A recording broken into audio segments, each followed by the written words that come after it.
श्री कृष्णा श्री कृष्णा श्री कृष्णा श्री कृष्णा। गुरुर्ब्रह्मा गुरुर्विष्णु गुरुर्देवो महेश्वरः गुरु साक्षात् परं ब्रह्म तस्मै श्री गुरवे नमः। तस्मै श्री गुरवे नमः। एक बार की बात है, हमारे धंधे में लोगों के यहाँ जाके खाना खाना एक बहुत महत्व का कार्य है। और वहां जाकर के इतने पाप इकट्ठे हो जाते हैं। पहला पाप झूठ बोलने का। खाना अच्छा नहीं है तो भी कहना पड़ता है खाना अच्छा है। तो ऐसे ही एक बार हम कहीं गए थे, मारवाड़ियों का समाज था। मारवाड़ियों में लेडीज जो है वो पुण्य कमाने में लग जाती है और जेंट्स जो है वो पाप कमाने में लग जाते हैं। उनका कार्य का विभाग हो गया है। तो जितना जेंट्स का पाप है उसको धुलने के लिए लेडीज पुण्य करती है। इसको कहते हैं परस्परम भावयंता, एक दूसरे को मदद करते हुए चलते हैं। तो वहां गए खाना खाने के लिए। अब खाना तो नहीं दे रहे, प्रश्न के बाद प्रश्न पूछे जा रहे। 1 हो गया, 2 हो गया, 4 हो गए, 10 हो गए। हम झल्ला गए। हमने कहा यार 2 रोटी दोगे और 50 प्रश्न पूछोगे? नहीं चाहिए तुम्हारा खाना। नहीं नहीं नहीं स्वामी जी, आखिरी प्रश्न प्लीज। ऐसे ही हमारे जैसे ही भगवान शंकराचार्य झल्ला गए थे, क्योंकि लोगों को वैसे नॉर्मल रहते हैं, जैसे हमको देखते हैं उनको प्रश्न याद आते हैं कि हाँ ये भी प्रश्न है, because I am a questionable personality and they are all doubtfuls, therefore keep on asking questions. तो भगवान शंकराचार्य भी परेशान, प्रश्न के बाद प्रश्न। आत्मा क्या है, ब्रह्म क्या है, भगवान ने दुनिया क्यों बनाई, तुमको परेशान करने के लिए, दूसरा कोई कारण नहीं। तो जब वो परेशान हो गए प्रश्न सुन सुन के उन्होंने उसके लिए एक प्रश्नोत्तरी नाम का ग्रंथ लिख लिया। लो सबके सब प्रश्न के उत्तर इसमें है। इस प्रकार से आध्यात्मिक साधक के लिए जितने प्रश्नों की आवश्यकता है समझने की, वो सभी के सभी प्रश्न इस छोटे से ग्रंथ में लिखे गए हैं, उसका उत्तर भी दिया गया है। अब उनके जो शिष्य थे वो सभी के सभी पुरुष थे, स्त्री नहीं थे। तो नेचुरली जब उन्होंने अपने पुरुष शिष्यों को एड्रेस किया तो उसी भाषा में करेंगे, लेकिन यहां स्त्रियां भी हैं। It is their problem, it's not my problem. तो इसमें आप जब सुनेंगे तब सोचेंगे कि भगवान शंकराचार्य स्त्रियों के अगेंस्ट थे। हर चीज उन्होंने लेडीज के अगेंस्ट लिखी है। अब आप सोचते रहो वो तो है नहीं, वो तो मस्त है, और आप दुखी होते रहो। तो ये प्रश्नोत्तरी ग्रंथ बहुत ही सुंदर है। इसमें बहुत सारे प्रश्न जो हम लोगों के मन में आते रहते आध्यात्मिक साधना को लेकर के, उन सभी प्रश्नों का उन्होंने चिंतन किया है, उत्तर दिया है। इस प्रकार से यह ग्रंथ लिखने के लिए छोटा सा है। ऊपर से देखो तो कुछ विशेष नजर नहीं आएगा, लेकिन जब हमको जो सर्वसाधारण है उसका दर्शन होने लग जाता है तब परमात्मा का दर्शन होता है। देखो परमात्मा विशेष नहीं है।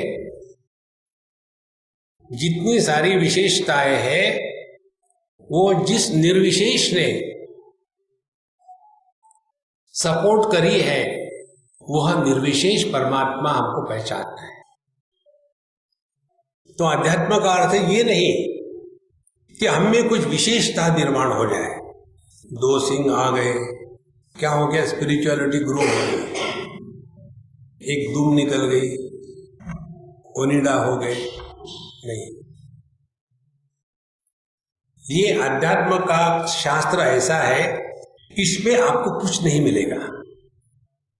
इतना ही नहीं, सब खोना पड़ेगा। देखो, हम लोगों को दुनिया में खोजने की आदत है ना, तो भगवान को भी खोजने निकलते हैं। भगवान को खोजो मत, खो जाओ।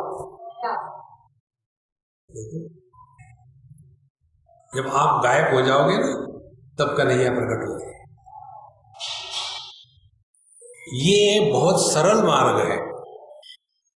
इसमें ना तो आपको दान धर्म करना है, ना तो आपको किसी तीर्थ क्षेत्र में जाना है। भगवान शंकराचार्य भज गोविंदम में लिखते हैं, कुरुते गंगा सागर गमनम व्रत परिपालनम अथवा दानम ज्ञान विहीन सर्वमतेन भजति न मुक्तिम जन्मशतेन भज गोविंदम भज गोविंदम। आप भले तीर्थ क्षेत्र पे जाओ, दान धर्म करो, इससे कुछ नहीं हो जाएगा। जब तक के अपने आप को नहीं पहचानेंगे, तब तक के यूजलेस है सारा।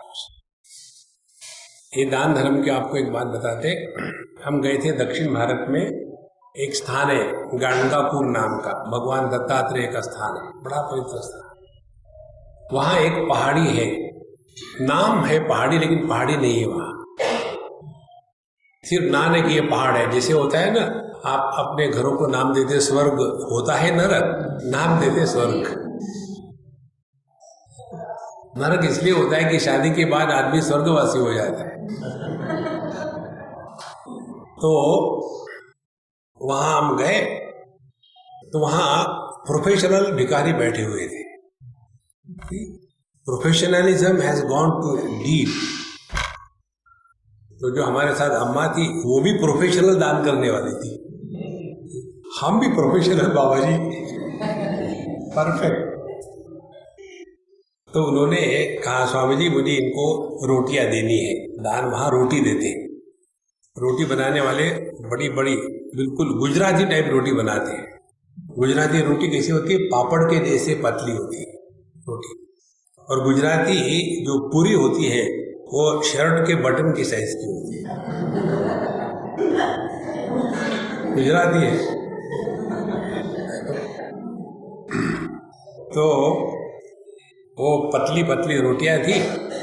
उन्होंने क्या कहा कि स्वामी जी मैं 10 रोटी ले लेती हूँ और इसको फाड़ करके 20 लोगों को दे देंगे। हमने कहा अम्मा बाकी लोग जैसा कर रहे हैं वैसा करो, अपनी मत लगाओ। नहीं मैं ऐसी करूँगी। ठीक है, करो प्रभु इच्छा। उन्होंने 10 रोटी खरीद ली। एक रोटी के 5 रुपए थे, 10 रोटी के 50 रुपए खरीद ली और उनको फाड़ा आधा, और भिखारियों को देने। सब ने इनकार किया, हमको नहीं चाहिए। आधी रोटी कौन खाएगा, ले जाओ अपने घर। हम वो सब की सब जो भिखारी को देने के लिए दी थी, कोई ले नहीं रहा। तो स्वामी जी क्या करूं, जब मैं हूं ना भिखारी,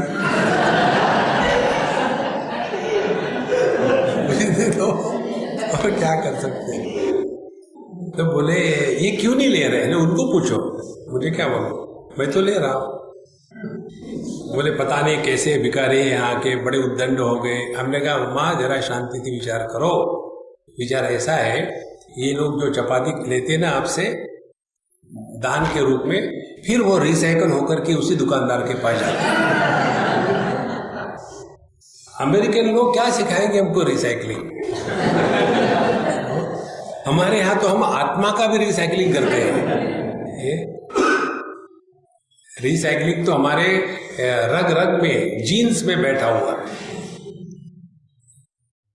तो वहां जाकर के ऐसा दान धर्म करेंगे, इससे कुछ नहीं होने वाला। ऑन द कॉन्ट्री विक्षेप और आएंगे। पता नहीं यहाँ की भिखारी कैसे उद्दंड है। अरे तुम भिखारियों को भीख दे रहे हो कि प्रभु की सेवा कर रहे हो। इसीलिए ये बाहर का जो आडंबर है ना, इससे प्रभु प्राप्त नहीं होते।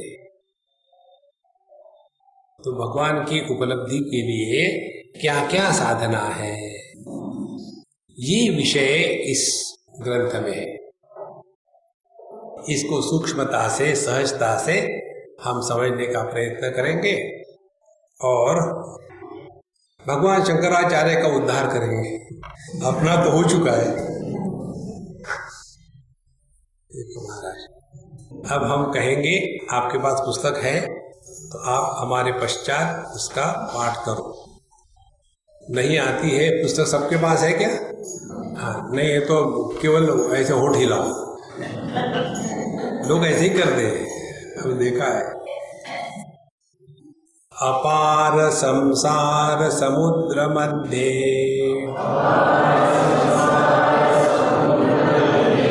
समज्जतो मे शरणं किमस्ति गुरो कृपालो कृपया वदैतत्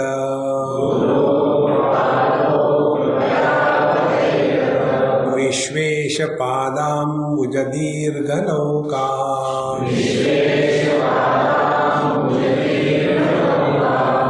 हे कृपालो गुरु, हे गुरु महाराज। गुरु महाराज कौन होते हैं? ईश्वर की कृपा से गुरु मिलते हैं और गुरु की कृपा से ईश्वर मिलते हैं। परस्परम भावयन्तः। कई बार हम लोगों के मन में ये भ्रांति होती है कि जैसे हम एक बार वाराणसी में थे, गंगा जी की आरती हमसे करवाई, पूजा पहले करवाई। गंगा जी को गंगा जी से पानी से नहलाया, फिर एक लोटा दूध डाला, फिर पानी डाला, फिर दही डाला, फिर पानी डाला, फिर शहद डाला, फिर पानी डाला। खूब गंगा जी की धुलाई हो गई। फिर उनको प्रसाद चढ़ाया, फिर साड़ी पहनाई, वो बह गई। गंगा जी नीरमय है ना।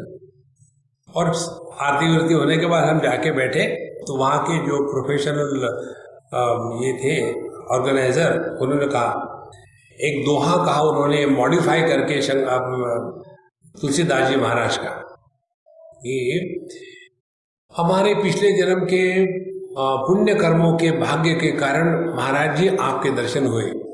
तो हमने कहा, आप क्या तुलसीदास जी महाराज के गुरु हो?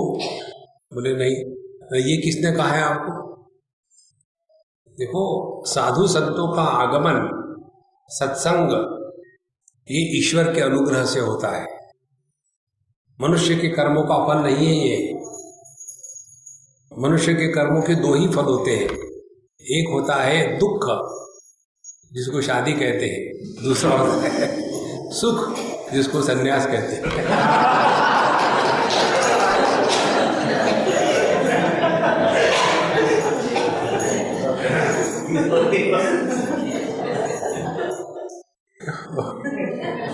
दो ही केवल है और कुछ नहीं।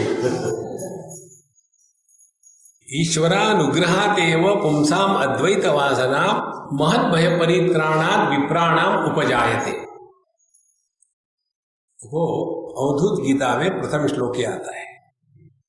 ईश्वर के अनुग्रह से ही मनुष्य के हृदय में अद्वैत तत्व की इच्छा प्रकट हो जाती है, ईश्वर के अनुग्रह से। तो हमने कहा, देखो तुलसीदास जी ने कहा है कि बिनु हरि कृपा मिले नहीं संता। बनता भले मिल जाए, संता नहीं मिलेगा। आपको मालूम है ना संता बंदा की कहानी। ईश्वर के अनुग्रह से ही साधु संत और सत्संग अपने जीवन में आता है, अपने कर्मों का फल नहीं है। इसीलिए हे कृपालो, हे गुरु महाराज, गुरु की कृपा से ही शास्त्रों का ज्ञान होता है। देखो, दोनों चीज हो गए। ईश्वर के अनुग्रह से सत्संग मिला, सत्संग से शास्त्रों के ज्ञान से परमात्मा की प्राप्ति का साधन मिला। अब इसमें हमारा कंट्रीब्यूशन क्या है बताओ? हमारा कंट्रीब्यूशन इतना ही है, हम यहां आके बैठे और सोए नहीं, इतना ही कंट्रीब्यूशन। नहीं तो हम भगवान को चैलेंज बन जाते हैं। महात्माओं को तो चैलेंज होती ही है। जो प्रोफेशनल सत्संगी होते हैं ना, वो सभी महात्माओं को चैलेंज होते हैं। हाँ, सुधार के दिखाओ, बैठे। कितने महात्मा आके चले गए, अब तुमको देखते हैं। तो 3-4 प्रकार की कृपा होती है जीवन में। एक होती है ईश्वर की कृपा, दूसरी होती है शास्त्रों की कृपा, तीसरी होती है गुरु की कृपा, और चौथी होती है आत्म कृपा। अब ईश्वर की कृपा का कोई कारण नहीं, अहेतुक दया सिंधु। ईश्वर कार्य कारण से परे है और इसीलिए ईश्वर की कृपा का कोई कारण नहीं होता। जो कार्य कारण में फंसा है वो संसार है, जो कार्य कारण के परे है वो परमात्मा है। तो आपको यदि कार्य कारण के परे जाना है तो हम आपको एक टेक्निक बताते हैं, ट्राई करो। टेक्निक ये है, 2 शब्द अपने मुख से उच्चारण करना बंद कर दो। इन 2 शब्दों का उच्चारण कभी मत करना। पहला शब्द क्यों, दूसरा शब्द कैसे, फिर पूछोगे लेकिन क्यों, और फिर कैसे। पूरा लाइफ क्यों क्यों क्यों क्यों करने में ही निकल जाता है। देखो संतो, कोई कार्य नहीं, कोई कारण नहीं, ऐसे ही होता है। तो ईश्वर का अनुग्रह जो होता है ये किसी कारणवश नहीं होता। जो कारणवश होता है वो कर्मफल है। ईश्वर का अनुग्रह कर्मफल नहीं है, इसीलिए वो कारणवश नहीं होता। देखो संतो, तो पहली कृपा ईश्वर की हमारे जीवन में होती है, और ईश्वर की कृपा से हमको साधु संत मिलते हैं, गुरु महाराज मिलते हैं। अब ये गुरु महाराज कौन है? बाहर बैठा हुआ एक व्यक्ति गुरु महाराज है, या अपने हृदय में प्रकट होने वाली वह क्षमता जिसके कारण हम स्वयं को बदलने के लिए तैयार है और स्वयं को बदलने के लिए सक्षम है। देखो, गुरु का तात्पर्य बाहर का व्यक्ति नहीं, गुरु का तात्पर्य हमारी जो क्षमता जिसके कारण हम अपने को बदलने को तैयार है। हम भले कहे कृष्णम वंदे जगत गुरु, काहे के जगत गुरु है कृष्ण? कृष्ण यदि जगत गुरु होते तो दुर्योधन, दुशासन, धृतराष्ट्र को नहीं बदल सकते थे। देखो महाराज, गुरु शिष्य के रिश्ते में शिष्य महत्व का होता है, गुरु नहीं। You can take the horse to the waters. You can't make him drink. He will make water. He will not drink water. देखो तो इसीलिए ईश्वर का अनुग्रह होने के पश्चात गुरु का अनुग्रह यही होता है कि गुरु महाराज हमको शास्त्रों के सिद्धांत बताते हैं, हमारे जीवन में प्रभु के प्रति आस्था श्रद्धा निर्माण कर देते हैं। और फिर सबसे महत्व की बात, गुरु महाराज हमको शास्त्रों के सम्मत उपदेश करते हैं। तद विज्ञानार्थम गुरुमेवाभिगच्छेत् समित पाणिहि श्रोत्रियम ब्रह्मनिष्ठ। उपनिषद कहती है तत्व को पहचानने के लिए श्रोत्रिय ब्रह्मनिष्ठ गुरु की शरण में चले जाए। श्रोत्रिय माने जिन्होंने शास्त्रों का पद्धति से योग्य प्रकार से अध्ययन किया है और इसीलिए वो अध्यापक होने के सक्षम है। देखो, अंग्रेजी पुस्तकें पढ़ पढ़ करके कोई शास्त्रों का अध्ययन नहीं हो सकता। और दूसरी बात है ब्रह्मनिष्ठम, ऐसे नहीं कि प्रवचन करते समय तो अहम ब्रह्मास्मि, प्रवचन होने के बाद अहम ब्रह्मोस्मि। प्रवचन करते समय जागे नहीं कि अमृतत्व मानसु लाभ, ऐसा नहीं महाराज। शास्त्र के सिद्धांत जो अपने जीवन में उतार करके डेमोन्स्ट्रेट करता है वो गुरु है।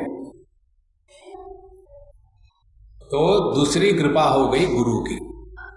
गुरु की कृपा होती है शास्त्र हमको इंट्रोड्यूस कराते हैं।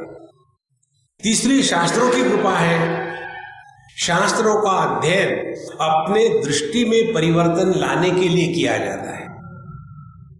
देखो, हम लोग शास्त्रों को कोट करते हैं अपनी मनवाने के लिए।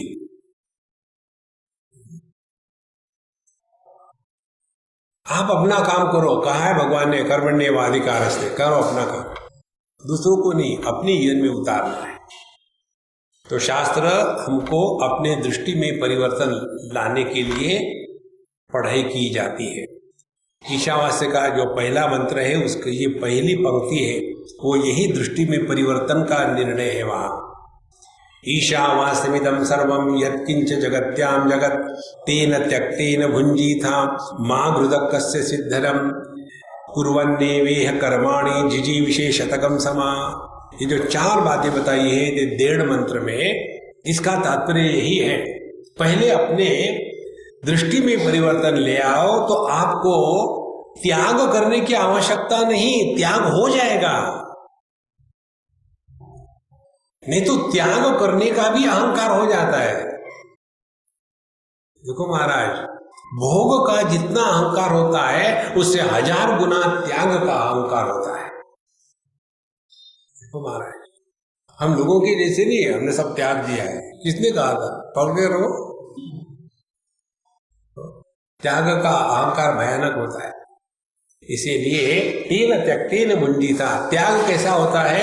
जैसे कोई आम का फल पेड़ पर पक गया हो तो बिना प्रयत्न से पेड़ से अलग हो जाता है।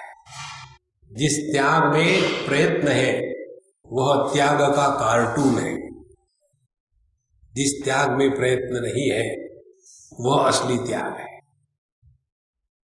इसीलिए तेन त्यक्तेन भुंजीथा और मां घृदक कस्यचित् धनम, फिर जगत के वस्तुओं के प्रति संग्रह बुद्धि समाप्त हो जाएगी।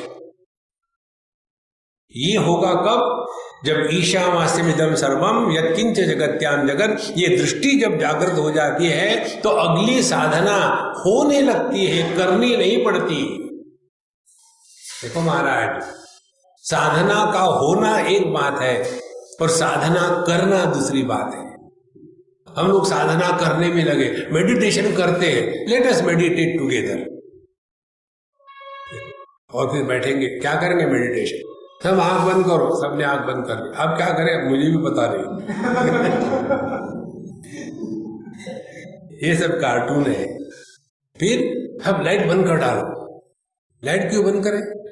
मेडिटेशन कोई खराब काम है क्या? अंधकार में करना चाहिए। लाइट बंद, और फिर क्या करें? फिर अपने अपने सो जाओ। त्यागे नहीं के अमृतत्व मानशो, तब त्याग मत पका होता है। इसीलिए गुरु कृपालो, शास्त्रों का अनुग्रह हो गया। अब चौथा अनुग्रह होता है आत्म कृपा। हमको अपना भला करना है।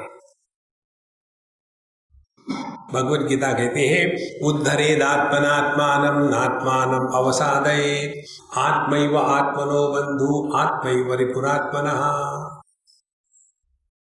जैसे हम यदि अपना उद्धार करने के लिए सक्षम है तभी तो दूसरे का उद्धार अपने आप होगा। आज तक कोई किसी का उद्धार नहीं कर सका। देखो, किसी का उद्धार कोई कर ही नहीं सकता। लेकिन हम हिंदुस्तानी लोग हैं ना, हर एक हिंदुस्तानी जन्म से डॉक्टर होता है। डॉक्टर के पास जाएंगे, डॉक्टर साहब एक एंटीबायोटिक ठोक दो। लेकिन क्या हो गया? कुछ भी होगा, ठीक है लगा दो। हर एक आदमी डॉक्टर होता है। इसी प्रकार से हम लोग अपने मर्जी से साधना करके और फिर अपने मर्जी से, ठीक है जब भगवान की कृपा होगी तब होगी साधना। आत्म कृपा इसको कहते हैं। हम में और साधु संतों में क्या फर्क है? साधु संत जो होते हैं वो अपनी साधना स्वयं की जिम्मेदारी समझते हैं और अपने घर गृहस्थी को भगवान पर छोड़ देते हैं। और हम लोग क्या होते हैं कि अपनी घर गृहस्थी की जिम्मेदारी अपने पर रखते हैं, अपनी साधना भगवान पर, भगवान तुम कर लेना। तो भगवान कहता मुझे क्या जल्दी है, ये तो मेरी गलती है कि मैंने तुमको मनुष्य बनाया, अब मैं अपनी गलती सुधारूंगा, अगले जन्म में गधे के जन्म में चले जाओ, न्यूज़पेपर पढ़ खाते जाओ। देखो आदमी में और गधे में इतना ही फर्क है, आदमी न्यूज़पेपर पढ़ता है, गधा न्यूज़पेपर खाता है, दोनों उसके कारण परेशान है। नारायण। तो हे कृपालो गुरु कृपया वद एतत्, हमको इसके बारे में जरूर बताइए। क्या आपको प्रश्न पूछा है? अपार संसार समुद्र मध्य समज्जतो में शरणम किमस्ति, मैं तो इस अपार संसार समुद्र में डूब रहा हूं। देखो, जिसको कहते हैं भवसागर। हमारी गीता मीरा जी के जो भजन है ना, भवसागर अब सूख गया है, फिकर नहीं मोहे तरन लगी। तो ये भवसागर क्या होता है? आप गीता प्रेस की पुस्तकें देखो, 12वें अध्याय का जो श्लोक है उसके ऊपर चित्र बनाया है। तेषाम अहम समुद्धर्ता मृत्य संसार सागरात भवामि नचिरात पार्थ मय्यावेशित चेतसाम। तुरंत उन्होंने वहां समुद्र बना दिया है और उसमें एक नाव है, उसमें भगवान आए हुए हैं और जो खराब लोग हैं वो डूब रहे हैं और मगरमच्छ या सांप या कुछ तो कुछ को काट रहे हैं और भगवान देख रहे हैं। करो काम क्रोध लोभ मोह पड़े रहो। फिर एक भगत करता, मैं भगत हूं, उसको उठा लिया। देखो महाराज, ये नहीं होता भवसागर। भवसागर माने कुछ ना कुछ बनने का रोग। हमको सबको रोग हो गया है। छोटे बच्चों को हम पूछते नहीं, बेटा तुम बड़े होगे क्या बनोगे? एक बेटे ने अपने बाप को पूछा, daddy daddy I want to become an intelligent husband. फिर भी बेटा चुप रहा, पिताजी चुप रहे, बोले नहीं कुछ। फिर daddy daddy I want to become intelligent husband, फिर भी कुछ बोले नहीं, अपना काम करते रहे। तीसरी बार फिर से पूछा तो बाप को गुस्सा आया, बेवकूफ, there is nothing like intelligent husband, those who are intelligent they never become husband, you know that. तो हम कुछ ना कुछ बनना चाहते हैं। तो छोटा बालक कहेगा मैं बड़ा बन करके होनहार देश का सिपाही बनूंगा, यहां तो डॉक्टर बनूंगा। हो गए डॉक्टर। उसके बाद अब मैंने शादी करनी है, फिर हस्बैंड बनूंगा, बन गया। उसके बाद अब बच्चे होने हैं, बाप बनूंगा, बन गया बाप। उसके बाद बच्चों को बड़ा करना है, हो गए बच्चे, फिर क्या, अब दादा बनूंगा। ये जो बनने का रोग है ना, इसी को कहते हैं भवसागर। ये बनना बंद कर दो। जितने बनते हैं वो बनावटी होते हैं और नाना प्रकार से बनते हो तो नानावटी होते हैं। कब तक हम बनते रहेंगे? ये होना है, ये करना है, वो करना है। अरे मौज में रहो ना, जैसे वैसे रहो। तो संसार यही है, अपने मन से ये निकल जाए रोग। अब ये होना चाहिए, वो होना चाहिए, ऐसा होना चाहिए, वैसे होना चाहिए। जो हो रहा है ठीक हो रहा है, बढ़िया। दिमाग को खाली रहो। फिर कैसे जिए? Time pass. आप यहां किस लिए आए हो? आप कहते हैं ना सत्संग में जाने से शांति होती है, लेकिन ये थोड़ी बताते हैं महात्मा लोग कहाँ शांति होती है। आप सबके घर में शांति है, सब यहाँ टिपोगे और हम शांति अशांति प्रूफ है, हमको डिस्टर्बेंस होता नहीं। देखो महाराज, संसार यही है। अपार संसार समुद्र मध्य समज्जतो में शरणम किमस्ति, मैं इसमें डूब रहा हूं। हे भगवान, अब मेरा कौन उद्धार करेगा? बताओ, मैं किसकी शरण में जाऊं?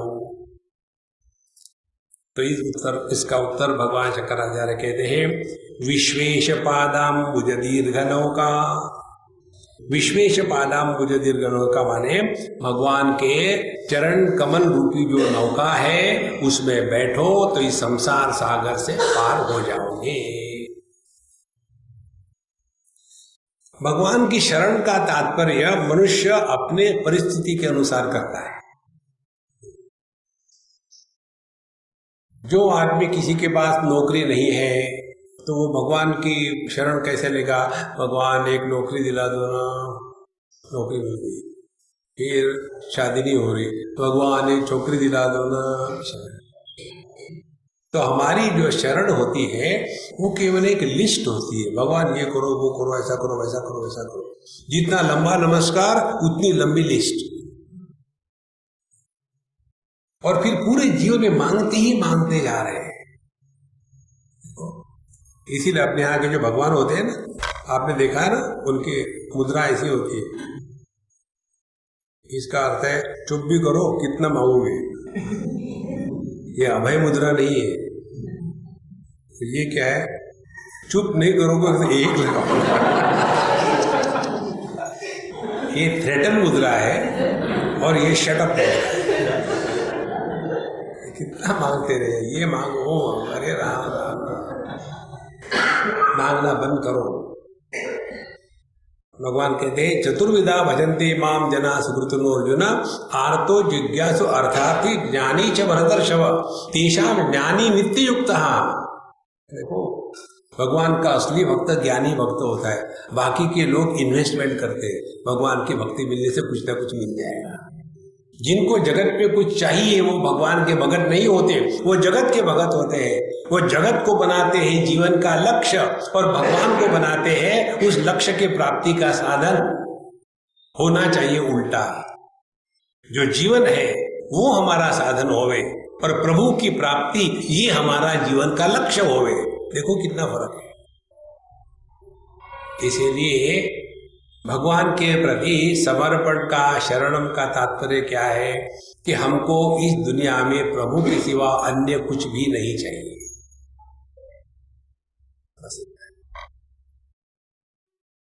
प्रभु के प्राप्ति का तात्पर्य जीवन से दुख की हमेशा के लिए निवृत्ति। दुख जरूर आएंगे लेकिन आप दुखी नहीं होगे, ये क्षमता जग जाती है। जैसे अच्छी गाड़ी चलाने वाला ड्राइवर जो होता है, ऐसे थोड़ी है कि आपके पास ड्राइविंग लाइसेंस आ गया तो ट्रैफिक कंट्रोल हो जाएगा। ट्रैफिक तो वैसे ही रहेगा, आपकी गाड़ी चलाने की क्षमता बढ़ेगी। अध्यात्म का तात्पर्य अपने वातावरण में, समाज में बदल नहीं आएगा, बदल आएगा अपने में। अध्यात्म इसको कहते हैं शरण। इसीलिए भगवान की शरण माने हमको दुनिया से कुछ लेना देना नहीं है। मेरे तो गिरिधर गोपाल दूसरो न को। देखो जीवन में कितना परिवर्तन आ जाता है। तो पहले प्रश्न क्या था कि महाराज हम इस संसार में बड़े परेशान हो गए। कई लोग आकर के हमको ये पूछते हैं, स्वामी जी पता नहीं हमने पिछले जन्म में क्या पाप किए थे, जन्म में इसके साथ शादी हो गई, मुझे बहुत परेशान करती है, क्या करूं मैं। सेम प्रश्न है तो आपको उत्तर देना पड़ता है। देखो पिछले जन्म में तुमने इसको बहुत छला था और इसीलिए उसने उसी समय करवा चौथ कर ली।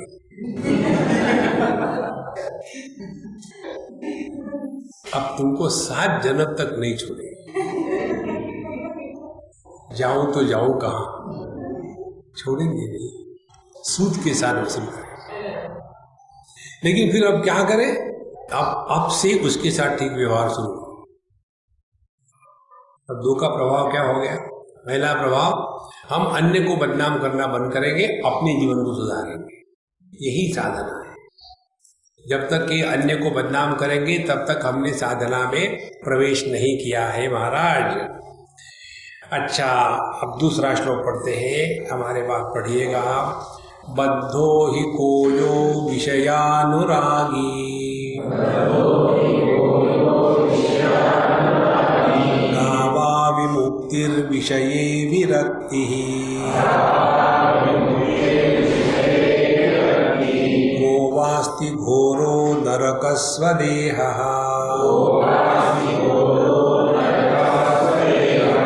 तृष्णाक्षयस्वर्गपदं किमस्ति।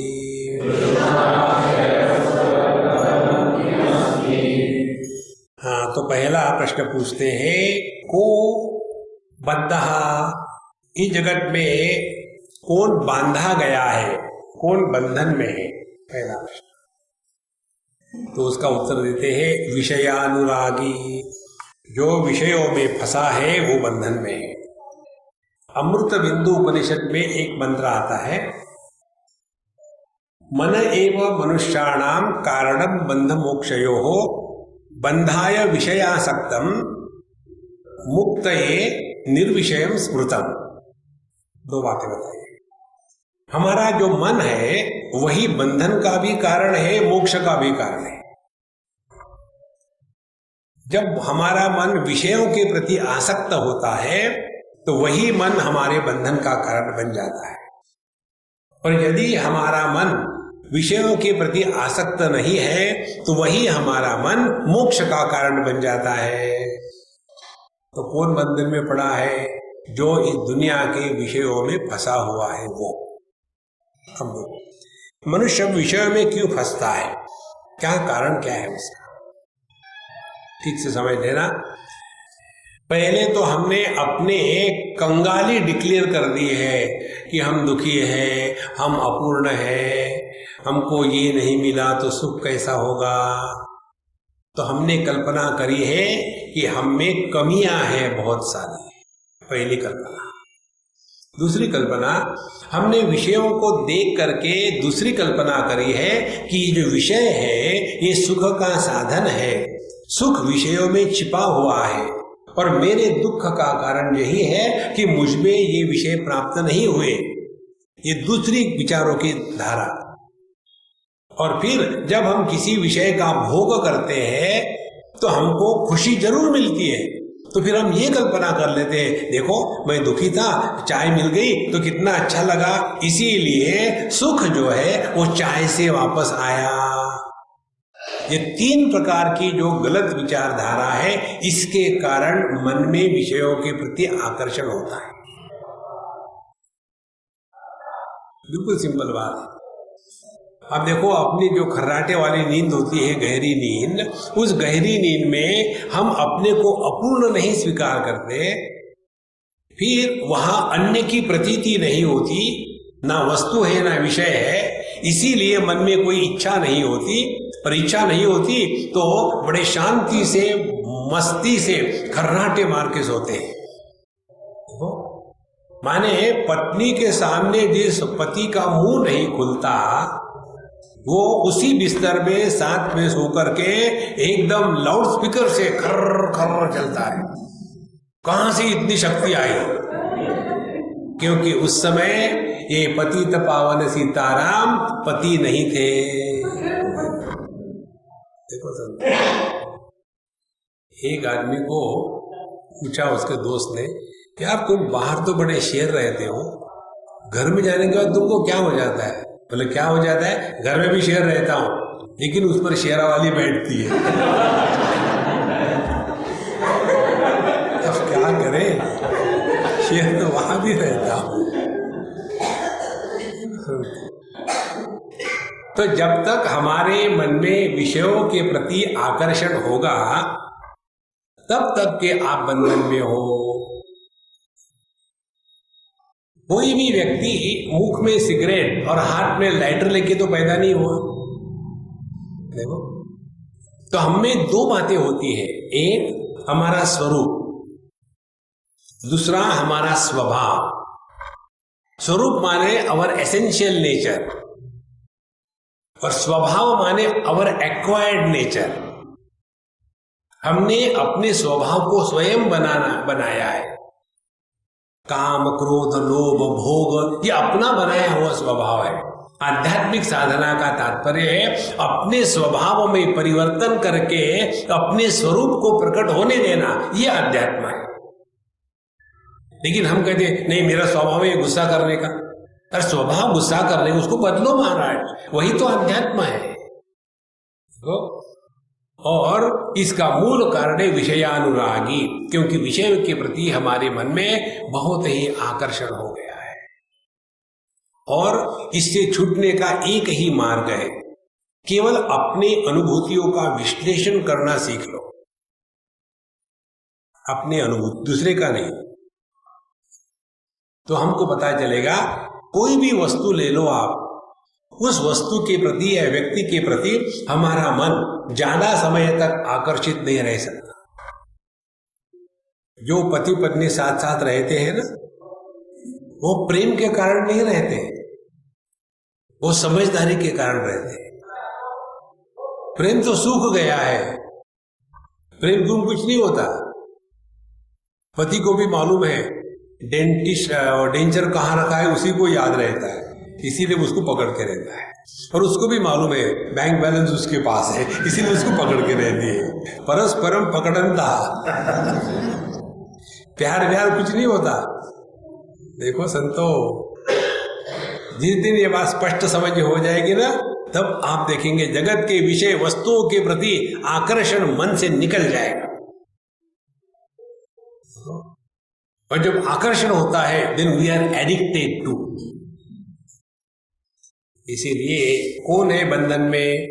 जिसने अपने मन को विषयों में बांध के रखा है, वो बंधन में है। यदि हमने विषयों के प्रति अपने आप को बांध के रखा है, तो ये अपनी जिम्मेदारी है कि हम छोड़ दें। हमारे तुकाराम महाराज के जीवन की एक कथा बताते हैं लोग। एक महात्मा जी पहुंच के उनके पास, महाराज जी हम बड़े दुखी है, दुनिया ने मुझे पकड़ के रखा है। बोले पहले कीर्तन करेंगे, बाद में बात करेंगे। कीर्तन कीर्तन हो गया, फिर ये महाराज बाहर आए और एक पेड़ को पकड़ के रखा उन्होंने, तुकाराम महाराज ने, और कहने लग गए, अरे दुनिया वाले मुझे छुड़ाओ, ये पेड़ ने मुझे पकड़ के रखा है, देखो मुझे पकड़ के रखा है, छुड़ाओ। तो वो जो ज्ञानी आया था प्रश्न पूछने के लिए, वो कहता है, महाराज आपको क्या हो गया? वहां तो आप अच्छी बात कर रहे थे, बाहर आकर के क्या हो गया आपको? तो बोले क्यों? ये देखो मुझे पेड़ ने पकड़ के रखा है, मुझे छुड़ाओ। बोले पेड़ ने नहीं पकड़ा, आपने पेड़ को पकड़ा है। बोले इसी प्रकार से आपको किसी ने नहीं पकड़ा है, आपने दुनिया को पकड़ के रखा है। केवल इतना ही समझना है। इतना समझ में आने के बाद अब आप छोड़ दो ना। साधु संतों लोग एक कहानी बताते हैं बंदर की। बंदर को पकड़ने के लिए जो सुराही होती है छोटी गले वाली, उसमें चने डाल देते हैं और उस सुराही को जमीन में गाड़ देते हैं, ऊपर का मुंह खुला। और बंदर वहां पहुंच गया और देखता है, आहा खुशबू आ रही है उसको। बिल्कुल बंदर का हाथ बिल्कुल पतला सा होता है, लेडीज के हैंड्स के जैसा। अब आप क्यों हंस रहे हैं, मुझे क्या बोला? तो एकदम अंदर में डाल देता है और फिर मुट्ठी में वो पकड़ लिए इतने सारे चने। अब वो बढ़ गया बड़ा, अब वो बाहर निकलता नहीं, और उसको छोड़ना नहीं चाहता और पकड़ा गया। फिर मदारी आकर के आराम से उसको पकड़ लेता है। एग्जैक्टली उसी प्रकार हम लोग इस विषयों के प्रति ऐसे आसक्त हो गए हैं कि मानो यही सब कुछ है। को वास्ति बद्धो ही को यो विषयानुरागी का वा विमुक्तिर विषये विरक्ति। फिर मुक्ति मोक्ष किसको कहते हैं? मोक्ष माने मरने के बाद स्वर्ग नहीं है। देखो महाराज, मोक्ष का अर्थ यही है अपने मस्ती में रहने का स्वातंत्र्य, वो मोक्ष है। दुनिया में कोई भी चीज को खो दो, अपने स्वातंत्र्य को कभी मत खोना। ये बात मैंने एक दिल्ली में रास्ते पर खड़ी हुई लड़की से सीखी। हम किसी के साथ जा रहे थे कार में, कि अम्मा के साथ, और वो दिल्ली में हर चीज प्रोफेशनल है, आकर ठक ठक ने कुछ पैसे दो। तो हमारे अम्मा ने कहा कि स्वामी जी देखो ये लोग काम क्यों नहीं करते ना? मुझे क्या मालूम, उनको पूछो, क्योंकि काम तो मैं भी नहीं करता।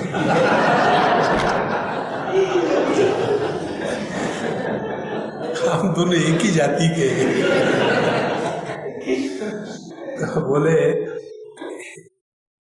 मैंने उसे पूछो, हमने खिड़की खाली करी, हमने बोले देखो अम्मा कहती है कि तुम इनके साथ चली जाओ, ये तुम्हारा खाना पीना रहना सब बंदोबस्त करेगी, कपड़े अच्छे देगी और तुमको पढ़ाई करेगी, पढ़ी लिख के बड़ी हो जाओ। नहीं जी हम नहीं आना चाहते। क्यों नहीं भाई, क्या हो गया? बोले वहां आकर के वो पिंजड़े में बंद रहेंगे क्या? हम यहाँ खुली हवा में रहते हैं अपने मर्जी से। देखो महाराज, स्वातंत्र सर्वश्रेष्ठ वस्तु है। लेकिन सवाल यह आता है, स्वातंत्र किससे? पति सोचता है पत्नी से स्वातंत्र मिले, पत्नी सोचती है पति से मिले, माँ बाप सोचती है बच्चे से मिले, दादा दादी सोचती है पोतों से मिले, लेकिन असली स्वातंत्र होता है अपने मन से। Don't be slave to your mind. हमको नचाने वाला हमारा मन ही है महाराज।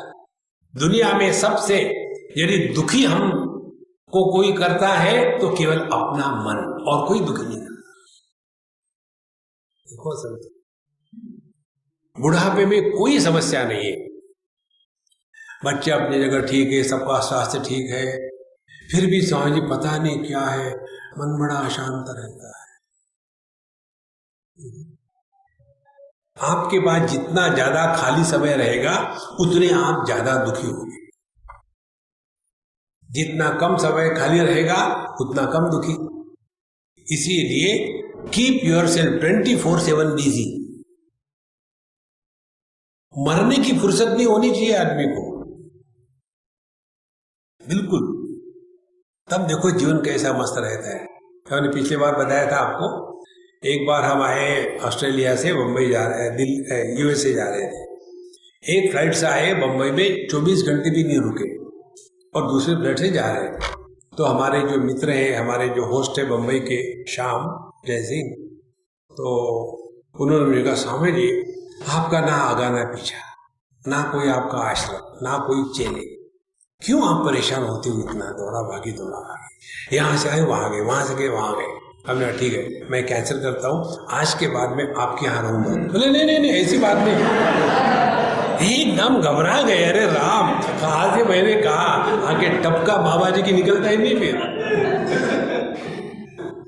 देखो इस दुनिया में आदमी अपने आप को बिजी रखे ना, आप मस्त रहोगे। चलता पुर्जा ठीक रहता है, कोई भी मशीन को आप जारी रखो ना काम करने में, वो काम करेगी, उसको काम मत दो एकदम खराब हो जाएगी। तो कावा विमुक्तिर विषय विरक्ति, और विषय से वैराग्य के लिए ध्यान से सुनना। कर्म में हम रहे, लेकिन आज तक हमने जो कर्म किए हैं अपने लिए किए हैं। अब ये करके देखो, करो वही, बदलना कुछ मत, लेकिन अपने लिए मत करना। बहुत फर्क आ जाता है जीवन में। आपने पढ़ा होगा, काफी सर्कुलेट हो गया है, एक मिस्टर गोपाल कृष्णन करके है केरला के, उन्होंने अपने जीवन की हर एक तनख्वाह की एक एक पाई अन्य लोगों पर लगाई है। एक पैसा उन्होंने पूरे जीवन में अपने पर नहीं लगाया, और स्वयं छोटा मोटा काम करके रोटी कमा के खाते थे। तो उनका ये कार्य अमेरिका ने अप्रिशिएट किया, उनको 30 करोड़ ऑफ रुपीज मिले, and 30 crore he again use only for the public, he has not taken one single नया पैसा होगा। उनको पागल कुत्ते ने काटा ना। देखो महाराज, अपने लिए जीना कोई जीना होता है, अपने लिए तो कोई भी जी लेता है। एक बार रामकृष्ण परमहंस के सामने उनके भगत लोग चर्चा कर रहे थे, कह रहे थे कि भगवान का भगत कौन होता है, साधु पुरुष कौन होता है। तो एक ने कहा कि जो कहीं गया भिक्षा मांग ले, भवती भिक्षाम देहि, खाना मिला तो खा लेता है, नहीं तो निकल जाता है। ऐसा जब कहा तो रामकृष्ण परमहंस हंसने लगे। बोले ठाकुर आप क्यों हंस रहे? बोले आपने तो कुत्ते की बात करी, कुत्ते को दो खाता है, नहीं तो चला जाता है। साधु संत ऐसे नहीं होते कुत्ते के जैसे, यदि मांग के खाते नहीं मिलता है तो प्रभु का गुण गाते हैं। तो महाराज केवल भीख मांग के खाना ये साधु संतों का लक्षण नहीं है, नित्य निरंतर अखंड प्रभु का स्मरण बना रहे, ये साधु संतों का लक्षण है। देखो जितना आपके हृदय में परमात्मा प्रवेश करेगा उतना दुनिया हटा देगा। या तो प्रभु रहेंगे या तो दुनिया रहेगी, दोनों साथ साथ नहीं रहेंगे। इसलिए विषय विरक्ति, विषय में वैराग्य के लिए यह आवश्यक है कि हमारे मन को अब विषयों से तोड़ा, किसी और के साथ जोड़ा, तब जाकर के मन विषयों से वैराग्य प्राप्त कर लेता है। कोवास्ति घोरो नरक स्वदेहा। अब सबसे भयानक घोर नरक क्या है? भगवान शंकराचार्य एक ग्रंथ में लिखते हैं, अत्यंत मलिनो देहः देही च अत्यंत निर्मलः असंगोहमिति ज्ञात्वा शौचमेतत् प्रचक्षते। हमारा देह अत्यंत मलिन है, इसके अंदर गोबर और पेशाब के सिवा, गंदगी के सिवा और कुछ नहीं भरा है। अत्यंत मलिन हो देना।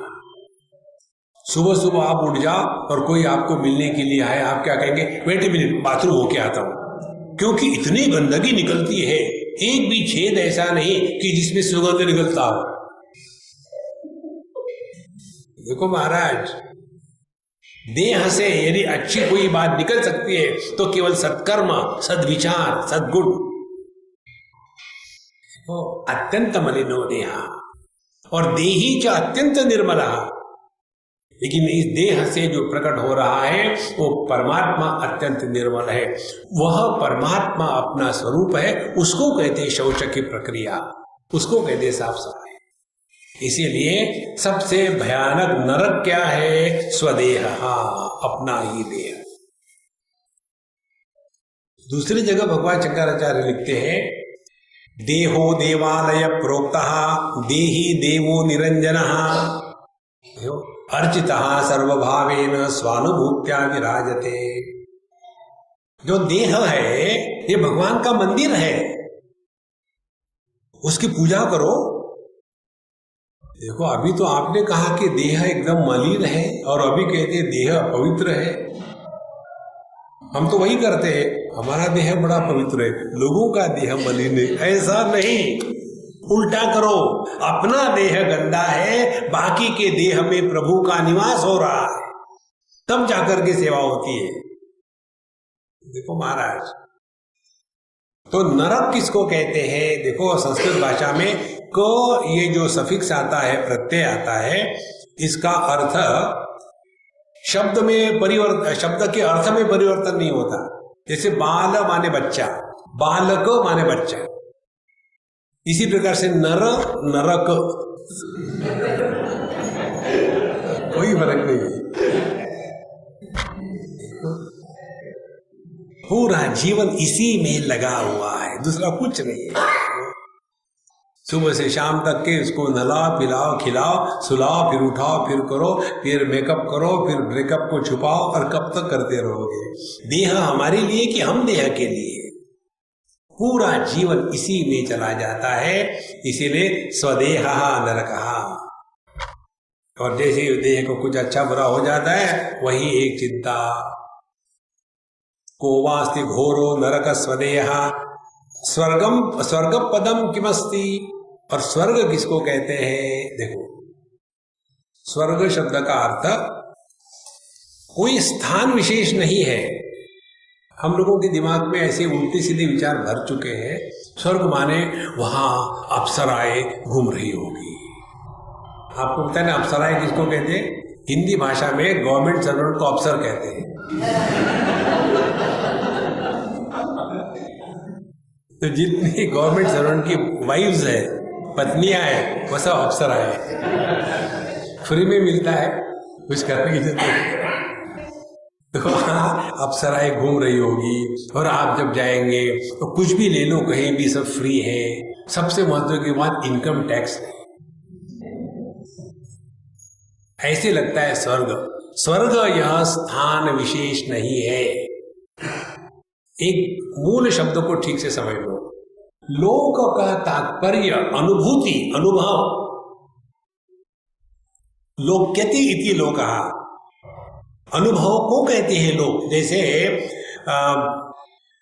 संगीत लोक, डॉक्टरों का लोक, वकीलों का लोक, the world of lawyers, sorry lawyers, मेरी अंग्रेजी कच्ची है। देखो, तो द वर्ल्ड ऑफ मीन्स लोक। इसी प्रकार से स्वर्ग लोक किसको कहते हैं? नचिकेत महाराज डिफाइन करते हैं स्वर्ग यमराज के सामने। स्वर्गे लोके न भयम किंचनास्ति न तत्र त्वं न जरया बिभेति उभे तीर्त्वा अशनाया पिपासे शोकातिगो मोदते स्वर्गलोके। स्वर्ग वह अनुभूति है जिसमें इन 6 कारणों से हृदय में भय निर्माण नहीं होता। निर्भय स्थिति को कहते स्वर्ग। 6 कारणों से जीवन में भय निर्माण होता है। स्थूल देह को लेकर के बुढ़ापा और मृत्यु के कारण भय निर्माण होता है, और प्राण को लेकर के भूख और प्यास का भय निर्माण होता है, और मन को लेकर के शोक और मोह का भय निर्माण होता है। तो जो निर्भय स्थिति है वह स्वर्ग है। और हम लोगों की स्थिति ऐसी है, हम 2-2 मिनट में मर मर के थक गए, अब मरने की भी हिम्मत नहीं। When I was a child, I was dying to be a grown-up man. When I was a grown-up man, I was dying to get married. When I got married, I was dying to become parents. When I got parenthood, I was dying to get them married. When they got married, I was dying to become the grandparent. And now I realize I have never lived. I was only dying every day. जीना सीखो महाराज। तो नरक किसको कहते हैं? अपने देह को। स्वर्ग किसको कहेंगे? देहात्म भाव के बाद ही हृदय में तृष्णा का जन्म होता है। देखो, तृष्णा, हमारे रघुनाथ जी महाराज कहते थे, इस दुनिया में इतने चने हैं कि खा खा करके आपके दांत गिर जाएंगे, चने खत्म नहीं होंगे। इच्छा आज तक किसी की भी पूरी नहीं हुई है, क्योंकि एक के बाद दूसरी खड़ी रहती है लाइन में, वहां कभी खत्म नहीं होगी। इसीलिए तृष्णा क्षय। अब मन में ना तो जीने की तमन्ना है, ना मरने का इरादा है। ये जो स्थिति है, ये है इच्छा से मुक्ति। यदि मन में किसी भी प्रकार की इच्छा रही तो आपको शांति नहीं मिल सकती। इसीलिए कहते हैं, स्वर्ग किसको कहते हैं? इच्छा से मुक्ति। कोई इच्छा नहीं। कठोपनिषद में अंतिम में जाकर के परमात्मा के उपलब्धि का वर्णन करते हैं। वहां कहते हैं, यदा सर्वे प्रमुच्यन्ते कामा यस्य हृदि श्रिताः अथ मर्त्यः अमृतो भवति अत्र ब्रह्म समश्नुते। जब हमारे अंतःकरण से सभी कामनाएं हमेशा के लिए शांत हो गई, तब हम परमात्मा स्वरूप हैं। जिस हृदय में परमात्मा है उसमें कामना नहीं होगी। जिस हृदय में परमात्मा है, परमात्मा ही प्रकट होगा। जिसके माध्यम से परमात्मा प्रकट होते हैं उसको महात्मा कहते हैं, और जिसके माध्यम से दुख प्रकट होता है उसको सीएच आत्मा कहते हैं। सो जा राजकुमारी, सीएच आत्मा, छोटा आत्मा देखो महाराज। इसीलिए स्वर्ग क्या है? तृष्णा क्षय। अब मन में कोई इच्छा नहीं। सभी की सभी इच्छाओं को निपटना हो आपको तो केवल ये 2 शब्दों में होती है, ना जीने की तमन्ना है, ना मरने का इरादा है। फिर जब मैं ही नहीं तो मरेगा कौन? जब मैं ही नहीं तो जिएगा कौन? देखो संतो, किसी भी क्रिया के लिए एक कर्ता चाहिए। मरना क्रिया है, अब कौन मरेगा? कोई हो तो मरे ना। इसीलिए तृष्णाक्षय स्वर्ग पदम किमस्ति। स्वर्ग का दूसरा अर्थ है स्व माने अपना स्वरूप, ग माने गति। अपने स्वरूप में हमारी गति कब होगी? जब हम दुनिया से कुछ भी अपेक्षा नहीं करेंगे। ध्यान से सुनना, सिंपल चीज है रोज की आपकी। सोने के लिए हमको क्या चाहिए? केवल एक चीज, इसको त्यागो, उसको त्यागो, उसको त्यागो। त्याग करते करते करते दुकान बंद कर दिया, बिजनेस बंद कर दिया, घर बंद कर दिया, हृदय के अंदर घुस गए, सब कुछ छोड़ दिया, छोड़ दिया, छोड़ दिया, छोड़ दिया। आखिर में मुझे नींद चाहिए। ये नींद की चाह और मैं, ये दोनों जब छूट जाते हैं तब नींद शुरू हो जाती है। तो छोटी सी नींद के लिए मैं का अभाव आवश्यक है, तो परमात्मा की प्राप्ति के लिए मैं का अभाव कितना आवश्यक होगा। देखो महाराज, इसीलिए पंचदशी कहती है ध्यातृ ध्याने परित्यज्य ध्येयमेवावशिष्यते। जब तक कि मेडिटेटर होगा और मेडिटेशन होगा तब तक ये परमात्मा नहीं मिलते। ये दोनों निकल जाए, परमात्मा जो कहते हुए विमुक्तश्च विमुच्यते। अच्छा महाराज, अब तीसरे मंत्र पर आते हैं। संसार वृत्क श्रुतिजात्म बोधः को मोक्ष हेतु कथितः स एव द्वारं किमेकं नरकस्य नारी वा स्वर्गदा प्राणभृता महिंसा।